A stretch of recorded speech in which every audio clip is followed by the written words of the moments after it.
നമസ്കാരം. വാർത്തകൾ വായിക്കുന്നത് ഷാജി കടക്കൽ. മുസ്ലിങ്ങളും ക്രിസ്ത്യാനികളും ഉൾപ്പെടെ എല്ലാ മതങ്ങളിൽ നിന്നുള്ളവർക്കും RSSൽ ചേരാമെന്നും എന്നാൽ മതപരമായ വേർതിരിവ് മാറ്റിവെച്ച് ഏകീകൃത ഹിന്ദു സമൂഹത്തിലെ അംഗങ്ങളായി ചേരണമെന്നും RSS തലവൻ മോഹൻ ഭഗവത്. ശാഖകൾ പങ്കെടുക്കുന്ന ആരോടും RSS ജാതിയോ മതമോ ചോദിക്കാറില്ലെന്നും ക്രിസ്ത്യാനികളും ഹിന്ദുക്കളും മുസ്ലിങ്ങളും ശാഖയിൽ വന്നാൽ അവരൊരാളും ഞങ്ങൾ മതം ചോദിക്കില്ലെന്നും അവരെല്ലാം ഭാരതാംബയുടെ മക്കളാണെന്നും അദ്ദേഹം പറഞ്ഞു.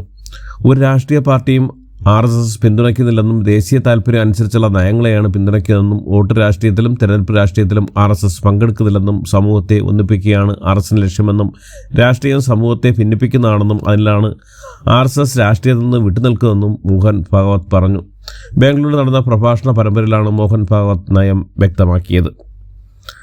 ശബരിമലയിൽ നിന്ന് മാരീജന്മാരെ മാറ്റി നിർത്തുമെന്നും നിയുക്ത തിരുവങ്കാർ Devaswom board president K. Jayakumar ഓരോരുത്തരുടെയും ചുമതലകൾ നിർവഹിച്ച് നൽകുമെന്നും അവരവരുടെ ജോലികൾ മാത്രമേ ചെയ്യുന്നുള്ളൂവെന്ന് ഉറപ്പാക്കണമെന്നും തീർത്ഥാടക ക്ഷേമത്തിനാകും മുൻഗണനയെന്നും ജയകുമാർ പറഞ്ഞു. എറണാകുളം ബാംഗ്ലൂരു വന്ദേഭാരത് എക്സ്പ്രസ് സർവീസ് ഉദ്ഘാടന ചടങ്ങിനിടെ വിദ്യാർത്ഥികളെ കൊണ്ട് RSS ഗണഗീതം പാടിപ്പിച്ചതുമായി ബന്ധപ്പെട്ട വിവാദത്തിൽ പൊതുവിദ്യാഭ്യാസ മന്ത്രി V. ശിവൻകുട്ടി അന്വേഷണത്തിന് ഉത്തരവിട്ടു. സംഭവം അതീവ ഗൗരവത്തോടെയാണ് സർക്കാർ കാണുന്നതെന്നും സംഭവം സംബന്ധിച്ച് ഉടൻ റിപ്പോർട്ട് സമർപ്പിക്കാൻ പൊതുവിദ്യാഭ്യാസ ഡയറക്ടർക്ക് നിർദ്ദേശം നൽകിയതായും മന്ത്രി വാർത്താക്കുറിപ്പിൽ അറിയിച്ചു. വന്ദേഭാരത് ഫ്ളാഗ് ഓഫ് ചടങ്ങിൽ വിദ്യാർത്ഥികൾ ഗണഗീതം പാടിയതുമായി ബന്ധപ്പെട്ട വിവാദത്തിൽ പ്രതികരിച്ച് കേന്ദ്രമന്ത്രി ജോർജ് കുര്യൻ വിവാദങ്ങളിൽ നിന്ന് ശ്രദ്ധ തിരിക്കാനുള്ള CPM ശ്രമമാണിതെന്നും കുട്ടികൾ ഗണഗീതം പാടിയത് തെറ്റില്ലെന്നും കേന്ദ്രമന്ത്രി പറഞ്ഞു. ഗാനത്തിന്റെ ഒരു വാക്കിൽ പോലും RSSനെ പരാമർശിക്കില്ലെന്നും ദേശഭക്തിയാണ് ഗാനത്തിന്റെ ആശയമെന്നും ജോർജ് കുര്യൻ പറഞ്ഞു. എറണാകുളം ബാംഗ്ലൂരു വന്ദേഭാരത് സ്കൂൾ വിദ്യാർത്ഥികൾ RSS ഗണഗീതം പാടിയ സംഭവത്തിൽ പ്രതികരണവുമായി കേന്ദ്ര സഹമന്ത്രി സുരേഷ് ഗോപി സംഗീതം ആസ്വദിക്കാനുള്ളതാണെന്നും തീവ്രവാദ ഗാനമെന്നും അല്ലല്ലോ എന്നുമായിരുന്നു അദ്ദേഹത്തിൻ്റെ പ്രതികരണം. കുട്ടികളുടെ പാട്ടാഘോഷത്തിൻ്റെ ഭാഗമാണെന്നും അതിൻ്റെ പേരിൽ വിവാദമുണ്ടാക്കേണ്ടതില്ലെന്നും അദ്ദേഹം അഭിപ്രായപ്പെട്ടു.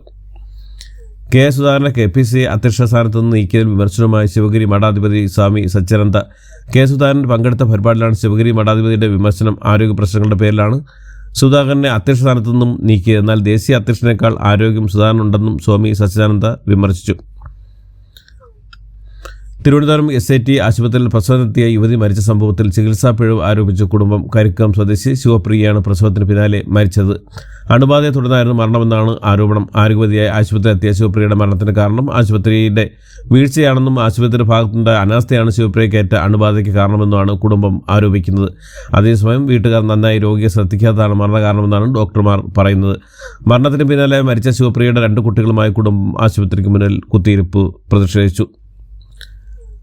തിരുവനന്തപുരം SIT ആശുപത്രിയിൽ പ്രസവത്തിനെത്തിയ യുവതി അണുബാധയെ മൂലം മരിച്ച സംഭവത്തിൽ അന്വേഷണത്തിന് ഉത്തരവിട്ട് ആരോഗ്യമന്ത്രി വീണ ജോർജ്. കരിക്കം സ്വദേശിനിയുടെ മരണത്തിൽ തിരുവനന്തപുരം SIT ആശുപത്രിക്കെതിരെയുള്ള ബന്ധുക്കളുടെ പരാതിയിൽ പ്രത്യേക ടീമിനെ വെച്ച് അന്വേഷണം നടത്തി 2 ദിവസത്തിനകം റിപ്പോർട്ട് സമർപ്പിക്കാൻ മെഡിക്കൽ വിദ്യാഭ്യാസ വകുപ്പ് ഡയറക്ടർക്ക് നിർദ്ദേശം നൽകിയതായി ആരോഗ്യമന്ത്രി വീണ ജോർജ് അറിയിച്ചു. ആരോഗ്യമേഖലയെ ആളക്കൊല്ലി സംവിധാനമാക്കിയെന്ന ആരോപണവുമായി AIC general secretary KC Venugopal. വേണുവും ശിവപ്രിയയും ആരോഗ്യവകുപ്പിന്റെ അനാസ്ഥയുടെ രക്തസാക്ഷികളാണെന്നും 2 കുടുംബങ്ങൾക്കും സർക്കാർ നീതി ഉറപ്പാക്കണമെന്നും അദ്ദേഹം പറഞ്ഞു. തിരുവനന്തപുരം മെഡിക്കൽ കോളേജിൽ കൊല്ലം സ്വദേശി വേണു മരിച്ചതിൽ ചികിത്സാ വീഴ്ചയില്ലെന്ന് പ്രാഥമിക അന്വേഷണത്തിൽ വിലയിരുത്തൽ. കേസ് ഷീറ്റിൽ പോരായ്മകളില്ലെന്ന് ചികിത്സാ പ്രോട്ടോക്കോൾ പാലിച്ചായാണ് രേഖകൾ. ചികിത്സയിൽ വീഴ്ച ഉണ്ടായിട്ടില്ലെന്ന് ഡോക്ടർമാർ മൊഴി നൽകി. അന്തിമ റിപ്പോർട്ട് ഇന്ന് സമർപ്പിക്കും. തിരുവനന്തപുരം കോർപ്പറേഷൻ തെരഞ്ഞെടുപ്പിൽ പ്രമുഖരെ അണിനിരത്തി BJPയുടെ ആദ്യഘട്ട സ്ഥാനാർത്ഥി പട്ടിക. ആദ്യഘട്ടത്തിൽ 67 സ്ഥാനാർത്ഥികളെയാണ് പ്രഖ്യാപിച്ചത്. ശാസ്തമംഗലം വാർഡിൽ മുൻ DGP R. ശ്രീലേഖ BJP സ്ഥാനാർത്ഥിയായി മത്സരിക്കും. പാളയത്ത് മുൻ കായിക താരവും സ്പോർട്സ് കൗൺസിൽ സെക്രട്ടറിയുമായ പത്മിനി തോമസും VV രാജേഷ് കൊടുങ്ങല്ലൂർ വാർഡിലും മത്സരിക്കും. തിരുവനന്തപുരത്ത് NDAയിൽ ഭിന്നത. തദ്ദേശ തെരഞ്ഞെടുപ്പിലും ഒറ്റയ്ക്ക് മത്സരിക്കാൻ തീരുമാനിച്ചിരിക്കുകയാണ്. BDJS 20 സീറ്റിൽ സ്ഥാനാർത്ഥികളെ നിർത്തും എന്നാണ് BDJS പ്രഖ്യാപിച്ചിരിക്കുന്നത്. BJP മുന്നണി മര്യാദ പാലിച്ചെന്നാണ് BDSന്റെ വിമർശനം. ഗുരുവായൂരിൽ ക്ഷേത്രദർശനം നടത്തിയ റിലയൻസ് മേധാവി മുകേഷ് അംബാനി. ഇന്നലെ രാവിലെയാണ് മുകേഷ് അംബാനി ഗുരുവായൂരിലെത്തിയത്. ദേവസ്വം ആശുപത്രി നിർമ്മാണത്തിനായി ആദ്യ സഹായമായി 15 കോടി രൂപ കൈമാറി. ഗുജറാത്തിൽ റിലയൻസ് ഉടമസ്ഥതയിലുള്ള വൻധാരയുടെ പ്രവർത്തന മാതൃകയുള്ള ദേവസ്വത്തിലെ ആനകൾക്ക് മികച്ച പരിപാലനം നൽകാൻ അവസരം ഒരുക്കാമെന്നും മുകേഷ് അംബാനി ഉറപ്പ് നൽകി. പാലക്കാട് കല്ലിങ്ങൽ ജംഗ്ഷനിൽ കാട്ടുപന്നി കുറുകെ ചാടി കാർ മറിഞ്ഞ് 3 യുവാക്കൾ മരിച്ച സംഭവം ദൗർഭാഗ്യകരമാണെന്ന് മന്ത്രി AK ശശീന്ദ്രൻ. കാർ മരത്തിലിടിച്ചാണ് അപകടമുണ്ടായെന്നാണ് വിവരം വരുന്നതെന്നും അതുപോലെ കാട്ടുപന്നിയുടെ ആക്രമണത്തിലാണ് അപകടമെന്നും പറയുന്നു. സംഭവത്തിൽ സമഗ്രമായ അന്വേഷണം വേണമെന്നും വന്യജീവി ആക്രമണം മൂലമാണ് അപകടമുണ്ടായെങ്കിൽ നൽകേണ്ട സഹായങ്ങളും ആനുകൂല്യങ്ങളും ഉറപ്പാക്കുമെന്നും മന്ത്രി പറഞ്ഞു. തിരുവനന്തപുരത്ത് നിന്ന് വെള്ളറയിലേക്ക് പോയ KSRTC ബസ്സിൽ പെൺകുട്ടിക്ക് നേരെ ഉണ്ടായ ലൈംഗിക അതിക്രമത്തിൽ പോലീസ് കേസെടുത്തു. സംഭവത്തിന്റെ ദൃശ്യങ്ങൾ സാമൂഹ്യ മാധ്യമങ്ങളിൽ വൈറലായിരുന്നു. ഇതിന് പിന്നാലെയാണ് പോലീസ് അന്വേഷണം ആരംഭിച്ചത്. സഹയാത്രികൻ പലതവണ കടന്നുപിടിച്ചോടെ യുവതി മൊബൈൽ ദൃശ്യങ്ങൾ പകർത്തുകയായിരുന്നു. പ്രതിയെ കണ്ടെത്താൻ ശ്രമം തുടങ്ങിയെന്ന് പോലീസ് പറഞ്ഞു. കൊല്ലം കോർപ്പറേഷൻ തെരഞ്ഞെടുപ്പിൽ യുവനിരയുമായി കോൺഗ്രസിന്റെ രണ്ടാം ഘട്ട സ്ഥാനാർത്ഥി പട്ടിക 21 വയസ്സുള്ള 2 വനിതകളടക്കം 9 സ്ഥാനത്തിൽ കൂടി കോൺഗ്രസ് പ്രഖ്യാപിച്ചു. മന്ത്രി KB ഗണേഷ് കുമാറിനെ പുകഴ്ത്തിയ കോൺഗ്രസ് നേതാവിനെ പാർട്ടിയിൽ നിന്ന് പുറത്തായി. കൊല്ലം വെട്ടിക്കവല ഗ്രാമപഞ്ചായത്ത് പ്രസിഡന്റ് തലച്ചിറ അബ്ദുൽ അസീസിനെയാണ് കോൺഗ്രസിൽ നിന്ന് പുറത്താക്കിയത്. തലച്ചിറ നടന്ന റോഡ് ഉദ്ഘാടന വേദിയിൽ ഗണേഷ് കുമാറിനെ വീണ്ടും നിയമസഭയിലേക്ക് തിരഞ്ഞെടുക്കണമെന്ന് അസീസ് ആഹ്വാനം ചെയ്തിരുന്നു.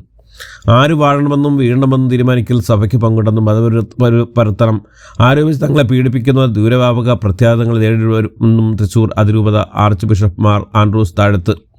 കേരള യൂണിവേഴ്സിറ്റി മുൻ vice chancellor doctor VP Mahadevan Pillai അന്തരിച്ചു. ഇന്നലെ രാവിലെ 9 മണിയായിരുന്നു അന്ത്യം. ഇന്ന് കേരള യൂണിവേഴ്സിറ്റിയിൽ മൃതദേഹം പൊതുദർശനത്തിന് വയ്ക്കും. സംസ്കാരം ഇന്ന് നടക്കും. കേരളത്തിൽ നിന്നുള്ള അന്തർ സംസ്ഥാന സ്വകാര്യ ബസ്സുകൾ ഇന്നു മുതൽ സർവീസ് നിർത്തിവെക്കുന്നു. തമിഴ്നാട്, കർണാടക സംസ്ഥാനങ്ങളിലെ അന്യായ നികുതിയിൽ പ്രതിഷേധിച്ചാണ് കോൺട്രാക്ട് കാരിയേഴ്സ് ബസ് സർവീസുകൾ ഇന്നു മുതൽ ബസ് സർവീസ് നിർത്തിവെച്ച് പ്രതിഷേധിക്കുന്നത്. കേരളത്തിൽ നിന്ന് ബാംഗ്ലൂരിലേക്കും ചെന്നൈയിലേക്കും അടക്കം സർവീസ് നടത്തുന്ന സ്ലീപ്പർ, സെമി സ്ലീപ്പർ, ലക്ഷറി ബസ്സുകളാണ് സർവീസ് നിർത്തി വയ്ക്കുന്നത്. കുറ്റിയടയിൽ അക്യുപഞ്ചർ ക്യാമ്പ് സംഘാടകർക്കെതിരെ ആക്രമണം. അക്യുപഞ്ചർ എന്ന സ്ഥാപനം നടത്തിയ ക്യാമ്പിലേക്കാണ് ഒരു സംഘം ആളുകൾ അതിക്രമിച്ച് കയറി ആക്രമണം നടത്തിയ സംഭവത്തിൽ പേരാമ്പ്ര സ്വദേശിയായ ഫെമിനിക്ക് പരിക്കേറ്റു. അക്യുപഞ്ചർ ക്യാമ്പ് സംഘാടക പരാതിയിൽ പോലീസ് കേസെടുത്തിട്ടുണ്ട്. ആലപ്പുഴയിലെ ഭർത്തൃവീട്ടിൽ യുവതി ആത്മഹത്യ ചെയ്ത ആരോപണമായി കുടുംബം. കൊല്ലം സ്വദേശി രേഷ്മയുടെ മരണത്തിന് പിന്നിൽ ഭർത്താവും വീട്ടുകാരുമാണെന്ന് ബന്ധുക്കൾ പറയുന്നു. 29 പേരുടെ കുറിപ്പും ഫോൺ സംഭാഷണവും തെളിവായി നിരത്തി നിയമ പോരാട്ടത്തിന് ഒരുങ്ങുകയാണ് കുടുംബം.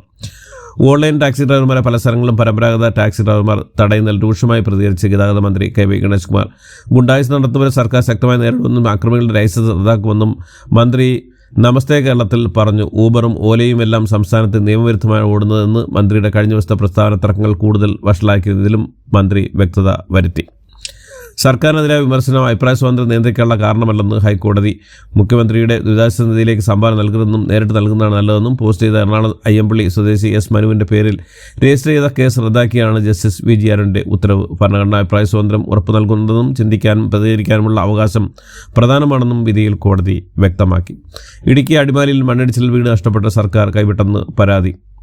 കാര്യവട്ടം ക്യാമ്പസിലെ സംസ്കൃത വിഭാഗം മേധാവിക്കെതിരെ കേസ്. വിജയകുമാരിക്കെതിരെ ശ്രീകാര്യം പോലീസ് കേസെടുത്തു. കാര്യവട്ടം ക്യാമ്പസിലെ SFI നേതാവും ഗവേഷണവുമായ വിപിൻ വിജയൻ നൽകിയ പരാതിയിലാണ് കേസ്. ലെസ്ബിയൻ പങ്കാളിക്കൊപ്പം കൂടുതൽ സമയം ചിലവഴിക്കാൻ 6 മാസം മാത്രം പ്രായമുള്ള കുട്ടിയെ കൊലപ്പെടുത്തി അമ്മ. 3 കുട്ടികളുടെ മാതാവും തൊട്ടയൽപക്കത്ത് താമസിക്കുന്ന 22കാരിയും തമ്മിലുള്ള ബന്ധമാണ് കുട്ടിയെ കൊലപ്പെടുത്തലിലേക്ക് നയിച്ചതെന്ന് റിപ്പോർട്ടുകൾ. ഇതോടുകൂടി ഇന്നത്തെ വാർത്തകൾ ഇവിടെ അവസാനിക്കുന്നു. എല്ലാവർക്കും നന്ദി, നമസ്കാരം.